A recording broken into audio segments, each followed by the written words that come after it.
Plots के rate बढ़ रहे हैं, उसी के साथ में अच्छा। फ्लैट्स के रेट भी बढ़ते जा रहे हैं। इसके ठीक है। साथ में एक मेन क्वेश्चन निकल के आता है। मेन ये एक अच्छा गुड क्वेश्चन भी है, हम क्वेश्चन, कहेंगे यू आर ए गुड क्या जो क्वेश्चन। अफोर्डेबल है, अफोर्डेबल्स के भी रेट बढ़ जाएंगे? ये भगवान क्या जुल्म है। क्या अफोर्डेबल अफोर्डेबल ना रह के लग्जरी में आ जाएगा? क्या आम आदमी को कोई घर फ्लैट नहीं मिलेगा? क्या वो इस एरिया में रहने लायक नहीं रहेगा?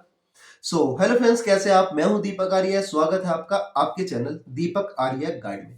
तो आज हम डिस्कस करेंगे एक मेन अच्छे क्वेश्चन में जो कि निकल के आया, काफी लोगों ने इसे पूछा है। हाँ, एक बात मैं बार बार बोलता हूं, कमेंट बॉक्स में आप अपनी ऐसी डिटेल मत डालो जो कि मिसयूज हो सकती है किसी स्कैमर के थ्रू। आप ऐसी इंफॉर्मेशन डाल देते हैं, कोई ऐसी अपनी प्रॉब्लम डाल देते हैं, थोड़ा सोच समझ के कोई भी अपना कॉन्टैक्ट नंबर तो बिल्कुल भी मत डालिए अपने कमेंट बॉक्स में, क्योंकि उससे बड़ा इजी हो जाता है स्कैमर को कांटेक्ट करना। स्कैमर क्या करते हैं, आपकी कोई भी मजबूरी है उसका फायदा उठाते हैं। वो आपको उसका सॉल्यूशन बताएंगे कि हम ऐसे कर देंगे, आप ऐसे कीजिए, ऑनलाइन इस तरीके से इस लिंक को क्लिक कर लीजिए। ऐसे कई तरीके से स्कैम हो रहे हैं, तो आप ध्यान रखिए। इस बात का मेन मैं बार बार बोलता हूँ कि इस चीज का ध्यान रखिए, आप ऐसी इंफॉर्मेशन मत डालें जो कि मिसयूज हो सके, जिससे आपको इजीली ट्रैप किया जा सके, इजीली आपसे कांटेक्ट किया जा सके किसी भी स्कैम को करने में। तो बात करते हैं अफोर्डेबल की। क्या अफोर्डेबल के रेट नहीं रहेंगे हमारे बजट में? तो सारी चीजों पे डिस्कस की जाएगी। हम ऐसे पॉइंट्स को भी डिस्कस करेंगे जिससे आप खुद भी आइडिया लगा सकते हैं कि कहाँ पे रेट बढ़ेंगे, कैसे रेट बढ़ते हैं, और किन प्रोजेक्ट्स पे आपको जाना चाहिए। आप कॉमर्शियल में जा रहे हैं तो आपको क्या क्या चीजें देखनी चाहिए, आप रेजिडेंशियल में जा रहे हैं तो आपको जाना चाहिए नहीं जाना चाहिए, स्पेशली अफोर्डेबल की बात करें। और अगर जा रहे हैं तो आपको किन चीजों का ध्यान रखना चाहिए। तो चलते हैं कुछ साल पहले, अच्छा। गुड़गांव में जब फ्लैट्स का कल्चर आया ठीक था। है। पहले आप जानते होंगे, ज्यादातर जो मेन सेंटर होता था वो दिल्ली होता था। दिल्ली तो बहुत टाइम से डेवलप है। उसके बाद जो कल्चर आया था वो गुड़गांव में आया था। मेन जो ये कल्चर लेके आया था वो लेके आया था डीएलएफ, आप जानते ही होंगे। हालांकि रियल एस्टेट की बात करें, रियल एस्टेट में जो रियल एस्टेट का नाम आता है उसमें पहला नंबर आता है, पहला नाम आता है आपका आंसर का, आप जानते ही होंगे। बट कुछ कमियां रही हैं, कुछ ऐसी प्रॉब्लम्स रही हैं जिसके कारण आंसर उन चीजों को हैंडल अच्छे से नहीं कर पाया। आंसर के आप प्रोजेक्ट कंपेयर कर सकते हैं, आपको खुद समझ में आ जाएगा। जैसे उस टाइम में आंसर और डीएलएफ दो मेन बिल्डर थे। आंसर के आप प्रोजेक्ट उठा के देखिए और डीएलएफ के आप प्रोजेक्ट उठा के देखिए, आपको खुद समझ में आ जाएगा डिफरेंस क्या रहा है, किस वजह से आंसर इस मामले में पीछे रह गया और डीएलएफ ने अपनी गुडविल बनाई है। तो उस टाइम पे गुड़गांव में कोई प्लॉट या मतलब कि जमीन भी देखने नहीं आता था। ऐसी हालत थी कि बहुत ही कम है, जो ओल्ड गुड़गांव का एरिया वहां पे कुछ मेनली गांव होते थे, गांव में लोग रहते थे। बट जो डीएलएफ है, डीएलएफ लेके आया दिल्ली से लोगों को घुमाने के लिए। आप मे भी आपको पता हो या नहीं पता हो, तो गुड़गांव में क्या किया डीएलएफ ने, दिल्ली से बसें चलाई गुड़गांव में लाने के लिए फ्री में। डीएलएफ बोलता था कि आओ, आप बैठो बस में और घूम के आओ, लेना है नहीं लेना है, क्या है क्या नहीं है, क्या बनेगा वो अलग बात है, बस घूमने के लिए आप जा सकते हो। क्या डेवलपमेंट होगी, बसेस फ्री थी, स्टार्टिंग में बसेस फ्री लगाई गई थी। बसेस फ्री थी तो लोगों ने भी सोचा चलो घूम के आते हैं, और लोग घूमने आए। कुछ लोगों को ये चीजें समझ में आई, उन्होंने वहां पे इन्वेस्टमेंट की। डीएलएफ ने अच्छे से उसे हैंडल किया, आपकी जो मेंटेनेंस है उसको अच्छे से हैंडल किया। और आप आज रिजल्ट देख रहे हैं कि गुड़गांव को बसाने में डीएलएफ का मेन हाथ है। इसे ही भी हम ये कहेंगे, जो डीएलएफ ने जो तरक्की करवाई है वो गुड़गांव की मेन डीएलएफ ने ही करवाई है। तो वहां से कल्चर शुरू हुआ है फ्लैट्स का। बाहर से लोग आते थे, एयरपोर्ट आ गया यहाँ पे, तो उससे मेन बेनिफिट क्या होता था, जो थोड़े क्लास वाले लोग हैं या कहें जो मेन डिफरेंस क्या है, जैसे हम देखते हैं गुड़गांव और फरीदाबाद। हालांकि फरीदाबाद उससे पहले से ज्यादा डेवलप था, फैक्ट्रीज वहां पे ज्यादा थी। बट जो एक क्लास है वो आई है गुड़गांव में। उसका रीजन था, यहाँ पे एक तो एयरपोर्ट पास में था, और एयरपोर्ट पास में होने के कारण आपका जो कॉरपोरेट होता है, कॉरपोरेट गुड़गांव में आया।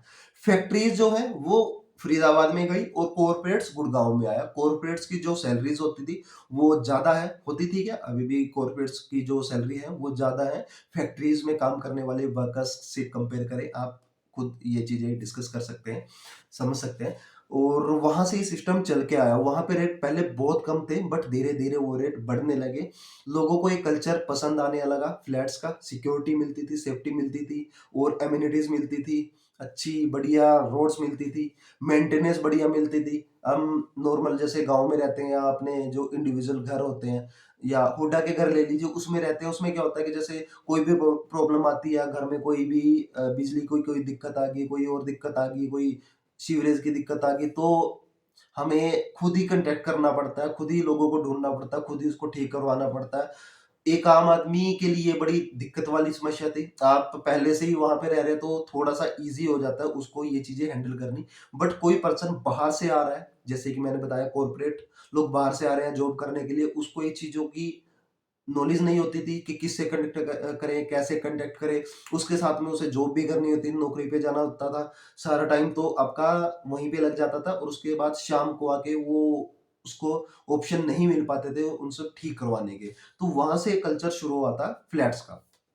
लोगों ने काफ़ी अच्छे से इसे सराहा है, लोगों ने पसंद किया। उसके बाद जब ये एरिया हम देखें, जैसे जो इफ़्को चौक के आस-पास का एरिया है। इफ़्को चौक के आस-पास का एरिया स्टार्टिंग में डेवलप हो गया था। Golf course road, MG road, ये सब आस-पास का जो एरिया है ये डेवलप हुआ था। उसके बाद जो गोल्फ और एक्सटेंशन रोड उठा है, वहाँ पे कुछ प्रोजेक्ट्स आए थे, आप जानते ही होंगे। वहाँ पे रेट्स आपके ठीक-ठाक थे, हालाँकि वो भी धीरे-धीरे उठे हैं। उससे क्योंकि उससे लगता हुआ था तो जो रेट्स हैं वो थोड़े कम थे। थोड़ी आगे था, रेट्स कम थे, थोड़ा सुनसान टाइप से दिखता था।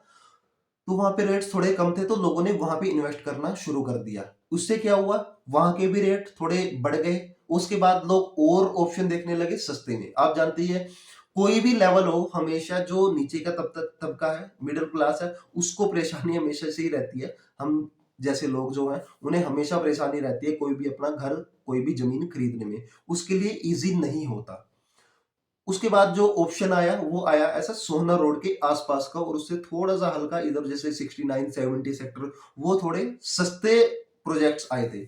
उसके बाद उसके आसपास ही गए, उससे थोड़ा-सा बाद में बिल्कुल कॉर्नर पे कुछ प्रोजेक्ट आए थे। जैसे 92 सेक्टर है, 85 सेक्टर, 82 सेक्टर ये डेवलप हुए थे। उसके बाद 92 सेक्टर में सबसे सस्ते फ्लैट्स आए थे उस टाइम में।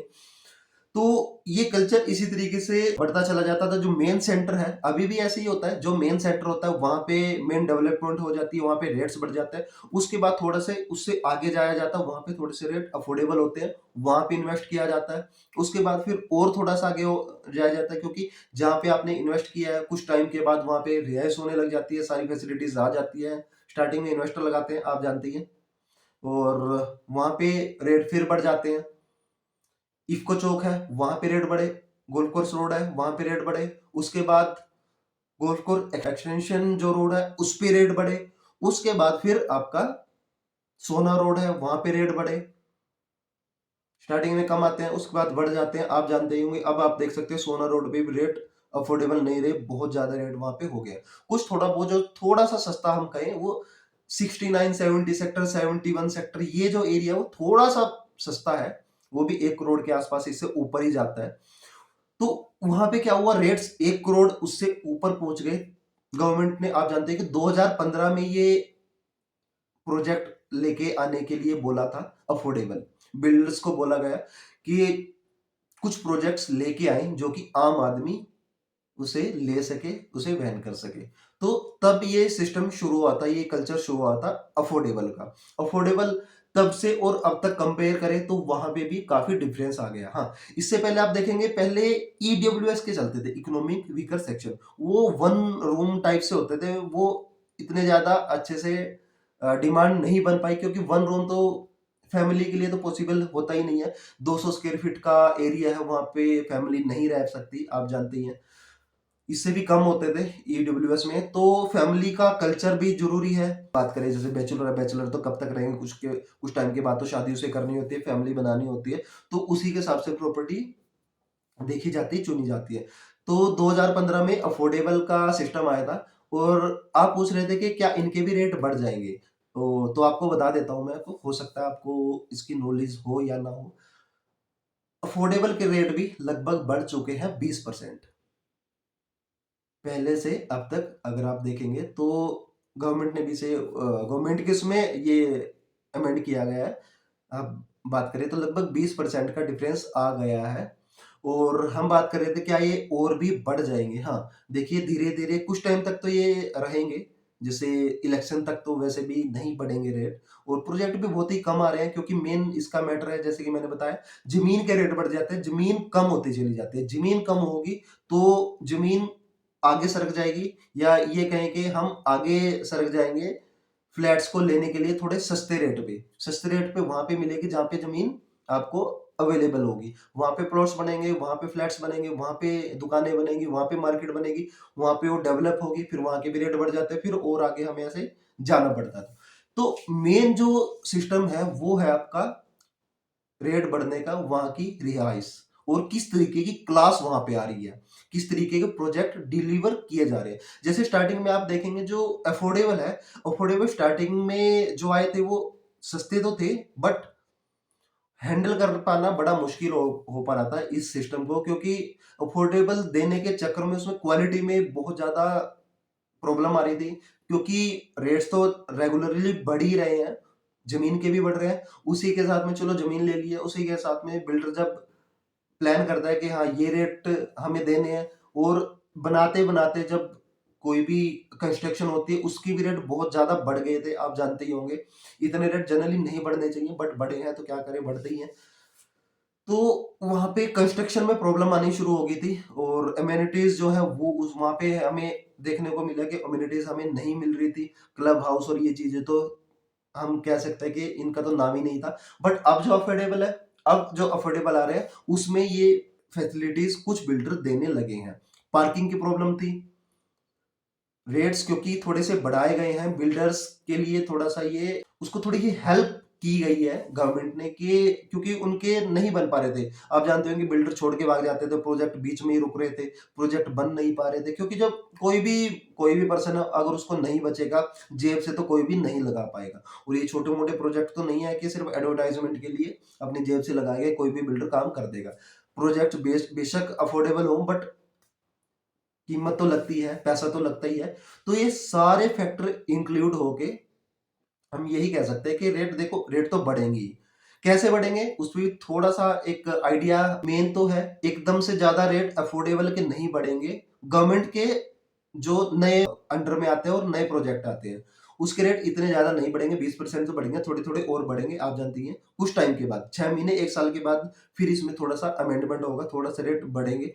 बट मेन जो डिफरेंस आएगा वो आएगा आपका, जो जैसे स्टार्टिंग में जो प्रोजेक्ट आए थे वो मेन गुड़गाँव में आए थे अफोर्डेबल। उसके बाद गुड़गाँव के रेट, जो लैंड के रेट है वो बहुत ज़्यादा बढ़ गए हैं, क्योंकि गुड़गाँव में लैंड की अवेलेबिलिटी बहुत कम हो गया है। तो उसके बाद इन्होंने इसे शिफ्ट किया इससे थोड़ा-सा बाहर सोहना की तरफ। सोहना में अभी काफ़ी जगह है, काफ़ी ज़मीनें वहाँ पे पड़ी हुई है। थोड़ी-सी वहाँ पे मेन जो हाईवे है, सोहना हाईवे है, ये बन गया है। आस-पास डेवलपमेंट ठीक-ठाक हो गई है, आप जानते होंगे। मेन जो हाईवे की बात कर रहा हूँ, उसकी। उसपे कुछ हद तक डेवलपमेंट हो गया, बट अंदर डेवलपमेंट अच्छे से नहीं हुई है। प्रोजेक्ट कुछ बन के तैयार हो गया, फिर भी वहाँ पे अमेनिटीज़ नहीं आई है, रोड्स नहीं बन पाई है, तो ये भी एक मेन रीज़न है, थोड़ा यहाँ पे टाइम लगने का। उसके भी कई रीज़न रहे हैं, उसपे हम अलग से डिस्कस कर सकते हैं। तो रेट्स कम बढ़ेंगे, मेन ये कह सकते हैं, रेट बढ़ेंगे तो है ही, 20% बढ़ चुके हैं, रेट्स कम बढ़ेंगे, और मेन फैक्टर रहेगा जो जगह है वो हमें और आगे शिफ्ट करनी पड़ेगी। हमारी जो लोकेशन है अभी हम ढूँढ रहे थे मेन गुड़गाँव में, उसके बाद फिर सोना में, और रेट बढ़ने के साथ में जब यहाँ पे भी डेवलपमेंट हो जाएगी तो इसे और भी आगे शिफ्ट कर दिया जाएगा, हमें और भी आगे जाना पड़ेगा। तो ये मेन है फैक्टर, रेट्स आपके बढ़ेंगी, नेचुरल बात है। सो दोस्तों, वीडियो आप बताइएगा आपको कैसी लगी, क्या इन्फॉर्मेशन आप और चाहते हैं, आप कमेंट कर सकते हैं। किसी और तरीके के प्रोजेक्ट पे हम काम करें, या किसी और तरीके की वीडियो हम आपके लिए लेके आएँ, तो वीडियो आप लाइक कीजिएगा, शेयर कीजिएगा, चैनल सब्सक्राइब ज़रूर कीजिएगा। तो चलिए मिलते हैं नेक्स्ट वीडियो पे। गुड़गाँव, करनाल, चंडीगढ़ में, स्पेशली हरियाणा, पंजाब, यूपी में रेस्टोरेंट या पिज़्ज़ा आउटलेट ओपन करने के लिए दिए हुए नंबर पे व्हाट्सएप करें या कॉल करें।